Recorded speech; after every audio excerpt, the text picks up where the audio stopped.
Bienvenidos a Lo Desconocido, soy David Barberá y hoy vamos a tocar un tema que en mayor o menor medida hemos experimentado absolutamente todos e incluso puede que en distintas etapas de la vida. Y este tema, como ya dije en alguno de los capítulos anteriores dedicados a los suscriptores que apoyan de forma más directa este canal, estoy realizando estos capítulos de una manera un poco más relajada y más íntima para compartir pensamientos, reflexiones y cuestiones entre nosotros y sobre todo para que sea algo que nos acerque más. Y últimamente estoy encontrando en gente que valoro y aprecio y que tengo alrededor este acontecimiento en el que parece que todo a nuestro alrededor se desmorona y nuestras creencias, nuestras ideas, las cosas que antes nos daban sentido o nos guiaban de alguna manera, empiezan a caerse. Y es que vivimos en un momento en la vida en lo que precisamente parece que todo se cae y que no solo se derrumban nuestras creencias religiosas heredadas por la educación o la familia quizá, o nuestras creencias e ideas políticas igualmente, quizá heredadas o quizá desarrolladas a lo largo de una vida en el núcleo familiar, que nos han metido ciertos valores, ciertos conceptos o nos han dirigido el voto, por decirlo de alguna manera. Y todo empieza a desmoronarse. Pero se desmorona incluso también la confianza en los demás, en las personas con las que antes nos relacionábamos, incluso en nosotros mismos, nuestra confianza por alcanzar cosas, la posibilidad de que algo que nos ha gustado siempre de repente deje de tener sentido.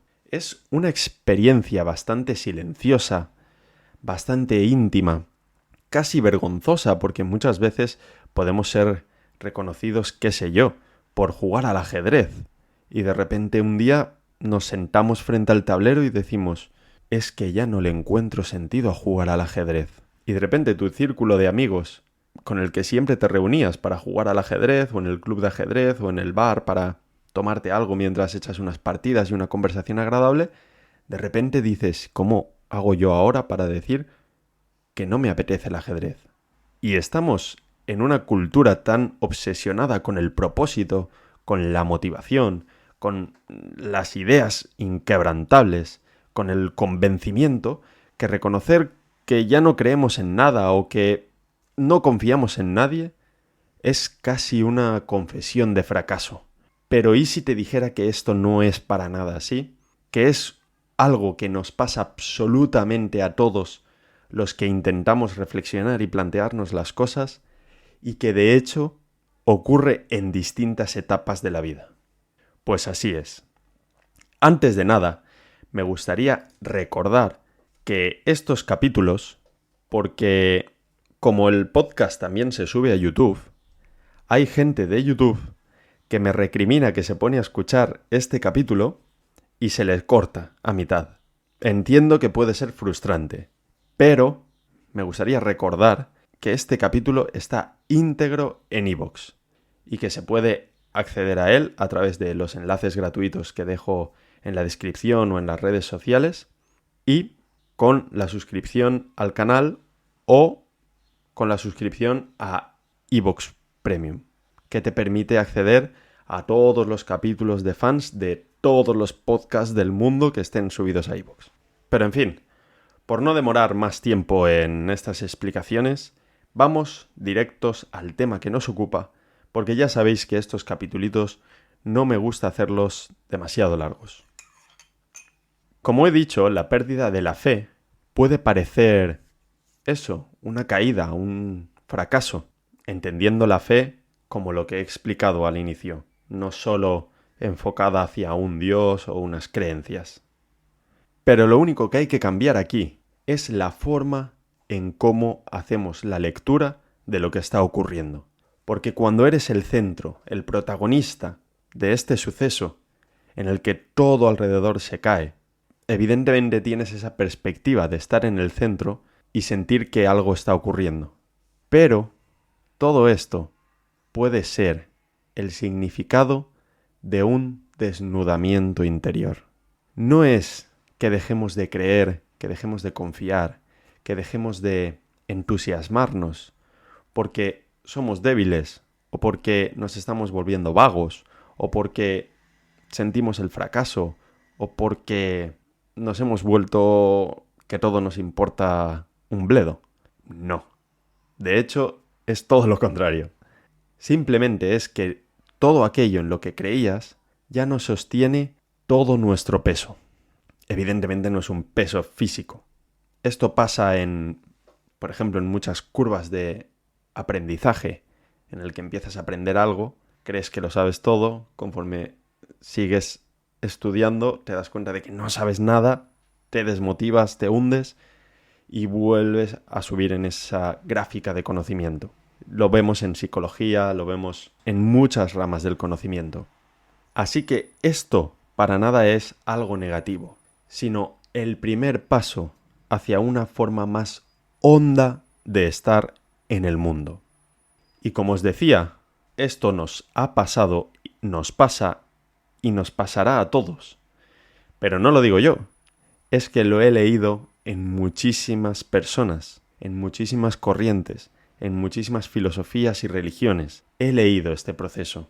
Y por eso me gustaría compartir estas cosas que yo he leído y me han ayudado en estos procesos que como filósofo te puedo asegurar que se viven muchos de ellos, porque te pones a estudiar una corriente filosófica o a varios autores o una corriente de cierta época y acaban convenciéndote de alguna manera de que eso es así y te pasas esa época que estás estudiando eso enfrascado en esa forma de pensamiento y luego de alguna manera tienes que salir de ahí.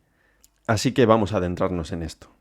Sin ir más lejos, de esto mismo avisaba Platón, y quizás sea lo más conocido, el mito de la caverna. Y recordemos que Platón, en este mito, antes de ver la luz, nos recordaba que había que enfrentarse a la oscuridad. El prisionero, si lo recordáis, no sale iluminado. Primero se desorienta, se tambalea, duda de todo, se enfrenta con la oscuridad de la cueva, le deslumbra la luz del exterior. Y esta duda, ese acopio de fuerzas que debe de hacer el prisionero para enfrentarse a la luz que le ciega y aguantar la desorientación hasta que todo empieza a cobrar sentido, es el comienzo de la verdad. En la tradición védica, este proceso, este fenómeno, digamos, se nombra con una fórmula bastante graciosa, que es el neti neti, que significa algo parecido a no esto y no aquello, o ni esto ni aquello, ni esto ni lo otro, digamos. Lo que se entiende como la vía negativa del discernimiento, es decir, ir descartando lo falso, lo ilusorio, lo superficial, hasta quedarnos con lo verdaderamente real. Y esto muchas veces es un proceso tremendamente doloroso, porque lo fácil es ir haciendo construcciones de nuestra realidad, porque recordemos, no vamos a entrar aquí, pero recordemos que cada uno somos el centro de nuestro universo, y la forma en la que interpretamos el universo, que se hace a través de los sentidos, si nos damos cuenta, los sentidos podrían ser como una especie de planetas girando alrededor del centro que somos nosotros, porque cada sentido que tenemos nos conecta con una distinta distancia de la realidad. Es decir, rápidamente, el gusto sería interpretar lo más cercano a nuestro centro. El tacto, lo siguiente. El olfato, lo siguiente, más lejano. El oído, más lejano todavía. O los ojos, más lejanos todavía, ¿no? Independientemente de la frecuencia del sonido y de lo que tengamos delante que nos impide ver todo nuestro campo de visión. En fin. Y la forma en la que construimos la realidad, además de depender de nuestra interpretación del entorno, está sustentada también en base a creencias, construcciones, ideas heredadas, ideas adquiridas, e interpretaciones del mundo que no necesariamente son fruto de nuestra observación. Por lo tanto, el hecho de descartarnos de cosas que siempre hemos creído reales y que siempre hemos creído que debían de estar ahí como algo inherente a la vida es doloroso.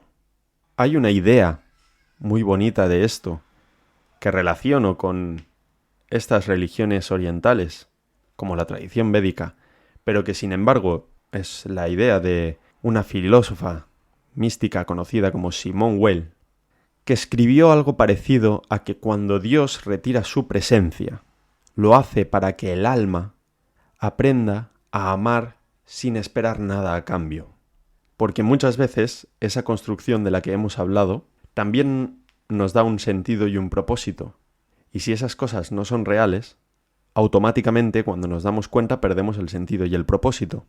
Y algo parecido encontramos en el sufismo, cuando se habla de faná, la aniquilación del yo como no una aniquilación de lo que somos o del ser, sino de esas construcciones ilusorias que hemos hecho a lo largo de la vida. Por lo tanto, esto lo que te enseña es que cuando ya no crees en nada ni en nadie, no es que estés perdiéndote, sino que estás eliminando el barniz, el brillo, el adorno que tienen las cosas. Cuando Simone Weil se refiere a que Dios retira su presencia y que lo hace para que aprendamos a amar sin recompensa, ella lo lleva a un terreno místico. Pero sé que hay mucha gente que escucha esto que no tiene esas ideas. Pero lo que hay que quedarse es con la verdad que hay detrás de todo este envoltorio, que es el tema que nos ocupa. Porque si tú has crecido con una idea de Dios heredada que te han ido explicando en tu familia y de repente en tu experiencia con la vida real, con el mundo exterior, te has dado cuenta de que esas reglas con las que han construido a Dios no se corresponden con la realidad, crees que ya no crees en Dios, pero simplemente no crees en ese Dios que te han explicado.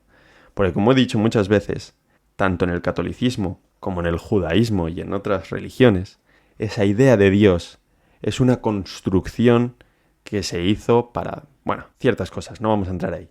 Pero se puede ir más allá, se puede quedar con la verdad que hay detrás de todo esto. Entonces, ¿a qué se refería Simone Weil con esto?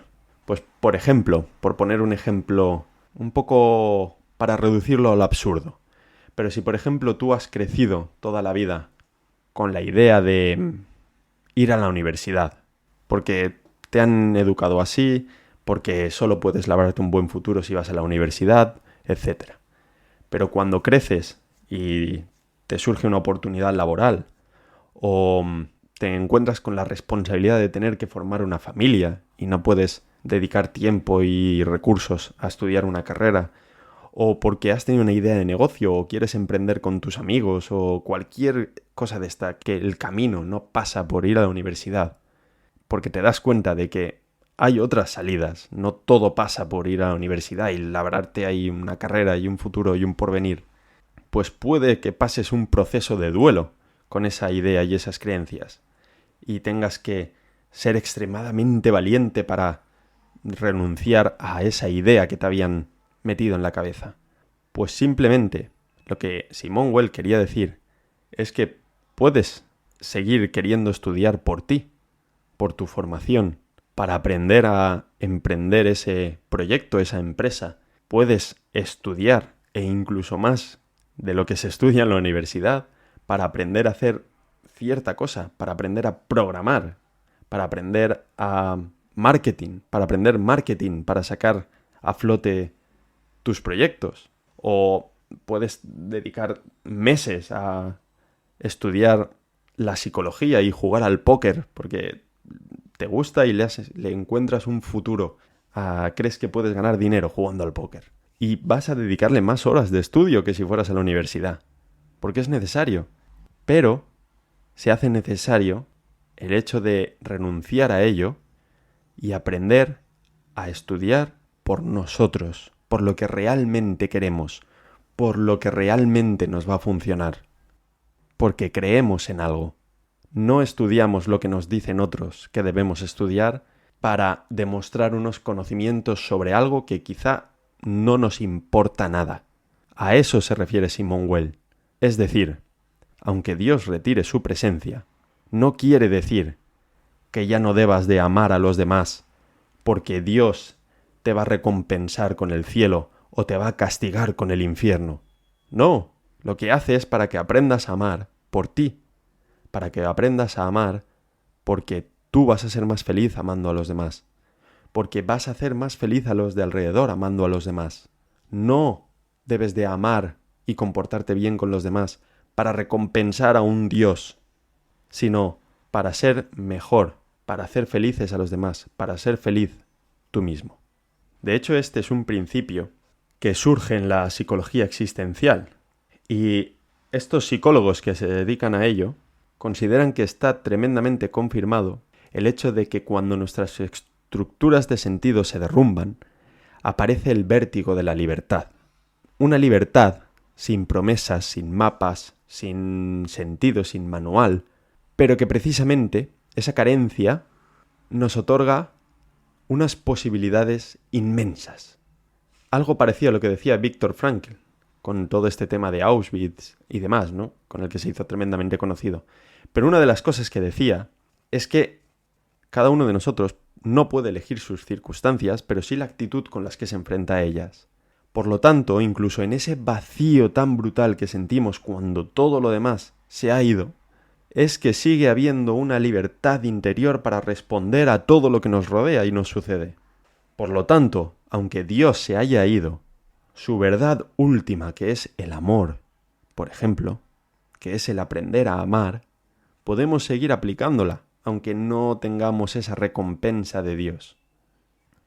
Aquí, Jung, con su idea de individuación, también nos habla de esto, y nos recuerda que cuando uno deja de vivir según las expectativas ajenas o las creencias heredadas, empieza a hacer frente a su sombra, a sus contradicciones, a sus preguntas, pero no solo a sus preguntas no resueltas, quizá también a esas preguntas que siempre han estado ahí, pero nunca han sido formuladas. Y es entonces cuando comenzamos a descubrir ese centro interior más profundo que el ego superficial. De hecho, Jung lo decía así: no se llega a la iluminación imaginando figuras de luz, sino haciendo consciente nuestra oscuridad. Y nuestra oscuridad, por simple definición, cuando nos hemos pasado la vida creyendo en cosas, pues nuestra oscuridad se manifiesta como un no creer. Justamente en el Zen aparece esto de forma radical. Tan radical que te dicen: si encuentras al Buda, mátalo. Es decir, no te aferres a una figura, a una creencia, a un maestro, a un camino, porque incluso tu idea de iluminación puede ser un obstáculo. Y solo cuando nos vaciamos por completo podemos ver las cosas tal y como son. Es decir, cuando todo se desmorona a nuestro alrededor, es cuando podremos ver las cosas que hay detrás. Lo que San Juan de la Cruz llamó la noche oscura del alma, por volvérmelo a traer al cristianismo. Es ese período en el que Dios no nos responde, donde las oraciones, y seguro que te ha ocurrido, porque me ha ocurrido a mí, donde las oraciones pierden todo el sentido. Pero San Juan de la Cruz, incluso siendo un cristiano devoto, decía que paradójicamente era el momento en el que nuestra alma se purificaba. Cuando le perdíamos el sentido a las oraciones, que se volvían secas, nuestra alma se purificaba. ¿Cómo podía alguien con esa mentalidad que todos hemos conocido en el colegio, en la universidad, en el instituto, del catolicismo, en el que yo recuerdo que a mí me lo decían, porque yo era muy contrario a todo esto. Me gustaba desafiar las cosas, debatir, me gustaba discutir con los curas que me daban clase. Y me lo decían: arderás en el infierno, te quemarán, las llamas son para ti. Pero bueno, y San Juan de la Cruz lo decía, que es en ese momento en el que el alma se purifica. Esto no quiere decir que no haya que orar, o no quiere decir que no haya que hacer X o Y, porque estaríamos volviendo a construir eso que hemos derribado, hemos conseguido derribar.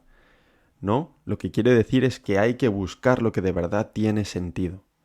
¿Qué sentido tiene el hecho de orar? ¿De verdad es pedirle a un ser superior a nosotros que de alguna manera detenga todo lo que está haciendo, nos preste atención y nos conceda nuestro capricho? ¿O la oración tiene más que ver con un estado en el que nosotros nos colocamos y en el que de alguna manera nos volvemos más conscientes, nos concentramos, meditamos? Es una especie de meditación. Hay que recordar a los padres del desierto que meditaban orando. Y cuando uno detiene su ritmo mental para orar, es prácticamente lo mismo que meditar. Y nadie va a venir aquí a explicarnos los beneficios de la meditación, por ejemplo. Y lo que San Juan de la Cruz decía es que ya no se buscaba el consuelo ni la confirmación en la oración, sino que se empezaba a vivir desde otro lugar, una fe sin forma, una confianza sin garantías.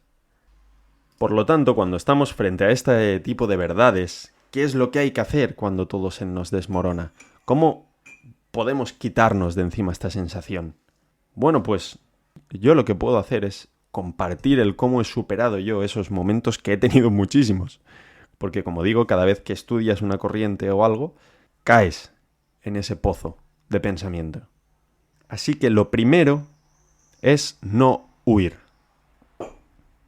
Yo me he dado cuenta, por ejemplo, estudiando el nihilismo, que luego he dicho, bueno, voy a desconectar de esto porque me va a costar una depresión, así que voy a leer, no sé, la Biblia, o voy a leer la Bhagavad Gita. Pues no funciona. No funciona porque de repente te vuelves repelente a todo eso.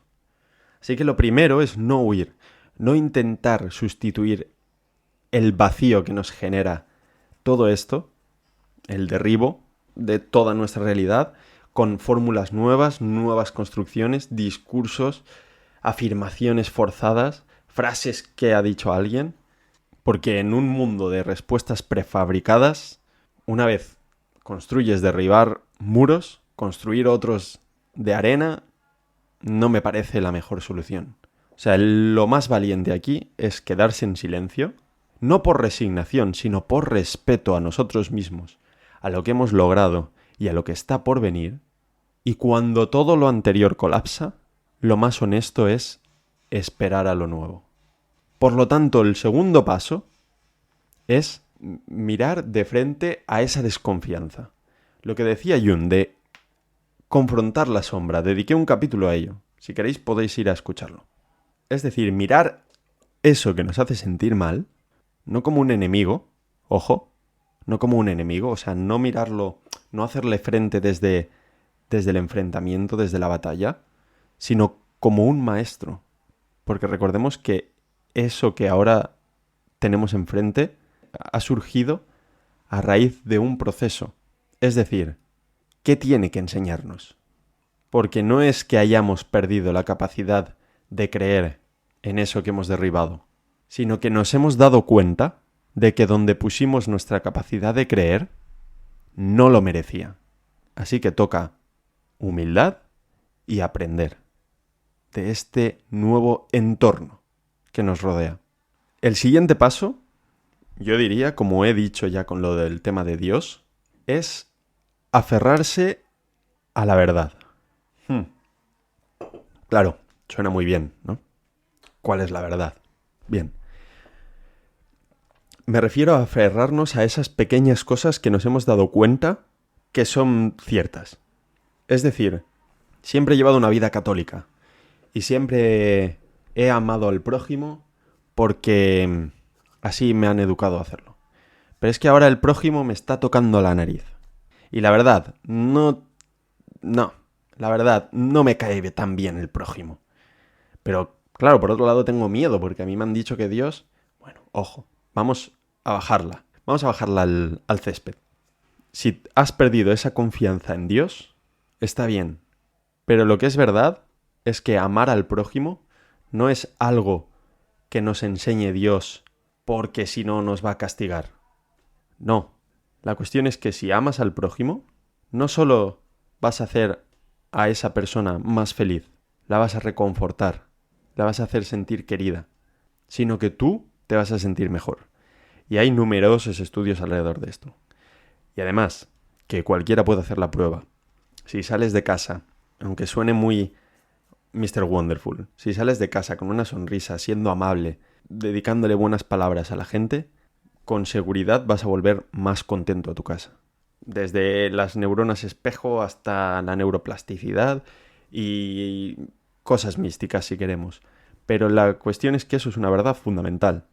Por ejemplo, cuando hablamos en este podcast con Raymond Moody sobre qué esperar cuando te mueres, ¿no? La vida después de la vida, lo que nos enseñó es que al otro lado solo había amor y que en este mundo lo que estamos es para aprender a amar y que esa gente que había dedicado, o sea, que había pasado por esas experiencias cercanas a la muerte, se dieron cuenta y cambiaron toda su vida porque lo más importante de esta vida era aprender a amar. Por lo tanto, ahí estamos frente a una verdad. No hace falta creer en Dios para amar al prójimo. No hace falta educarse en la fe cristiana para entender que todos somos hermanos. Pues a eso voy, a aferrarse a esas pequeñas cosas que hemos descubierto que son verdad. Y cuando las grandes ideas, la idea de Dios, la idea de el más allá, la idea del cielo, del infierno, cuando esas grandes ideas ya no se sostienen, queda la belleza silenciosa de lo cotidiano. El gesto amable, la palabra bonita. El Tao expresa esto con una gran sabiduría. Conocer lo grande es amar lo pequeño. Ojo. Otro de los pasos, yo diría que es el hecho precisamente de lo que he mencionado antes, cuando he dicho lo de agachar la cabeza. Hay que atreverse a simplemente no saber, la humildad que lleva el haber destruido todo a nuestro alrededor. La filosofía nos recuerda precisamente eso, que lo más grande no se posee, simplemente se contempla. Y quien ha perdido todas sus creencias está más cerca del misterio que quien aún vive aferrado a sus certezas. Así que, por último, después de colocarte en ese centro en el que todo está desmoronado con humildad, por último solo queda esperar. De hecho, esto lo pone textualmente en la Bhagavad Gita. No es que yo sea aquí el más sabio del convento, sino que en la Bhagavad Gita pone: el sabio no actúa por recompensa, sino por deber interior. Es decir, no se trata de volver a creer a la fuerza, sino de permitir que la vida, con sus ritmos, con su incesante cambio, nos vuelva a hablar, el susurro de Dios. Pero ya estamos, que no es Dios, que no es un ser ajeno a nosotros que de repente va a decir: ostras, Pepe ahí en mitad de Logroño, voy a susurrarle que debe amar a Pepita. No. El susurro de Dios es precisamente esto, dejar que la vida nos vuelva a hablar. Y cuando lo haga, no va a ser como antes. No será una fe de nombres, de promesas, de creencias, sino una presencia, la confianza sin objeto, sin forma. Así que, con casi total seguridad, y ya por terminar, no es que estemos perdidos cuando nos encontramos en este punto. No es que estemos vacíos cuando estamos en este punto. No es el fin de la fe, ni el fin del mundo, ni la depresión absoluta, ni el pozo sin fondo, sino que debemos estar a la espera del nuevo asombro de la vida, que es infinita.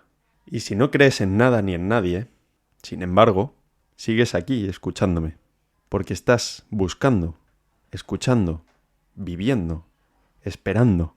Y eso ya es una forma de fe, porque nadie emprende un camino sin la certeza de que hay un destino. Así que simplemente nos queda aguantar el fogonazo de luz que supone salir de la cueva y con humildad esperar a que las formas vuelvan a revelarnos lo que las cosas son. Muchísimas gracias por llegar hasta aquí y nos vemos en el próximo capítulo. Muchas gracias.